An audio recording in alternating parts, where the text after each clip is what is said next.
All right, today we're diving headfirst into the uncanny citadel. This is a world where the very heart of the city is a massive, thunderous clockwork engine, and its people, well, they're forged in the fires of constant self-overcoming. So let's jump right into this incredibly dense and fascinating reality. And right off the bat, we're thrown into the deep end. Forget just surviving. This is about becoming a living rupture. Someone who has stared directly into the abyss and, decided not to look away. This is really our starting point for the new beings we're going to explore, the Overmen. So, our setting is the uncanny citadel. But listen, this is not just some city. It's a living, breathing organism.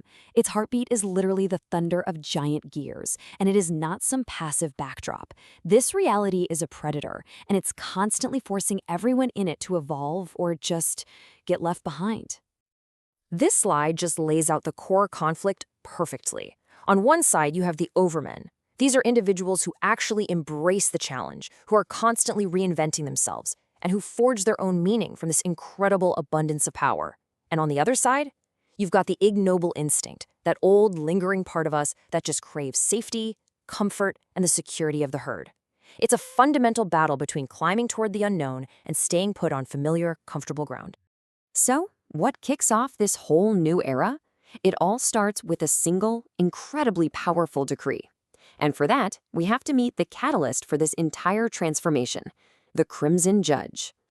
The imagery here is just, wow, a gavel scythe. Think about that. It's not just for judgment, it's for reaping, for cutting down and ending everything that came before.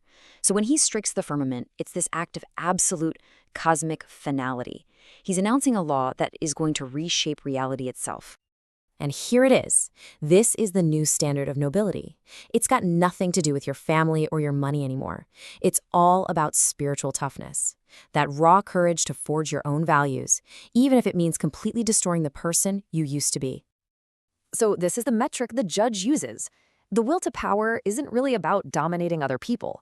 It's more like an internal audit. It's a measure of your own inner drive to shatter your limitations, to create meaning where there was absolutely none, and to become the master of your own existence. So this new law forces everyone's hand. Every single soul is faced with a really stark choice. Do you rebel against your own limits and start climbing, or do you retreat back into the safety of the herd? There is absolutely no middle ground here.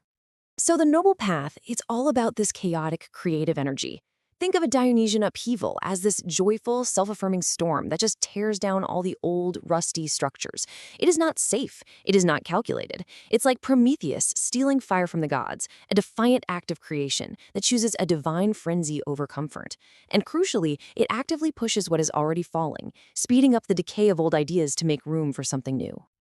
And then, in total contrast, you have the ignoble. And this metaphor is just perfect. They're polishing a great wall of glass. It's this fragile, transparent, and in the end, totally useless defense against a universe that is defined by constant change. They're looking for an endpoint, some final safety, in a reality that's all about endless transformation. It's a fool's errand. So how does someone actually choose that vertical climb? Well, it comes down to this concept. The pathos of distance. It's this deep internal contempt for the average, for the easy path. It's about creating enough psychological distance from the herd that you can finally hear your own voice and forge your own laws. Okay, so this transformation isn't just some external struggle. It's a deeply internal one. It's a forging process, something that happens inside the soul, in what the Source calls a Nietzschean furnace, a crucible where all your old values are burned away to create something new, something much, much stronger. And this slide just breaks down that internal process so well. It's a complete reevaluation, a transvaluation of everything you thought you knew. First, you learn to value strength over ease.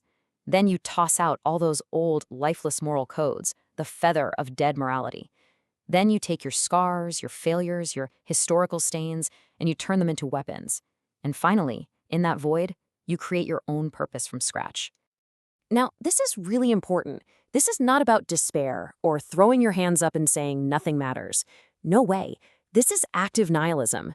It's about seeing that absence of inherent meaning not as a crisis, but as an incredible opportunity, a blank canvas where you can impose your own meaning and literally bend reality to your will. And here's where things get really, really weird. As the Overman changes on the inside, the world outside begins to warp to match. The very logic of the Citadel starts to shift and bend. Let's see how this actually plays out. I mean, this question gets right to the heart of it, doesn't it?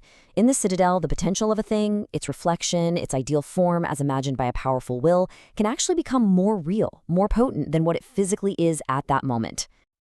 This line says it all. The old laws of physics, of utility, they're just gone. Purpose is now completely fluid. If a sovereign will is strong enough to see a song inside a sword, then a song is what it becomes. Reality is now just clay in the hands of the creator. So what governs this totally fluid new logic? It's this thing called the rune of non-correspondence. You can think of it as a fundamental force in this universe that prevents identity from ever becoming static or fixed. It makes sure an overman is never trapped by who they used to be, dissolving the boundary between their will and the world, and forcing them, constantly, to live at their own terrifying heights. And finally, all of this brings us to the true nature of the overman, this ascent, this whole process. It's not a journey with a destination. You don't just arrive at being an overman. It is a constant, unending state of becoming. Think about that for a second. Even time itself gets redefined. The past isn't some fixed record anymore. It's raw material, a prophecy just waiting to be fulfilled by a will that's strong enough to shape the future. The overman doesn't just live in history, they command it. So this is where we land. In this uncanny, unbelievable world, all the external authorities have just crumbled into dust. The only law left is the strength of your own creative drive, and the only true judge is the potential you see reflected back at yourself in the liquid mercury of reality. A truly wild thought to end on.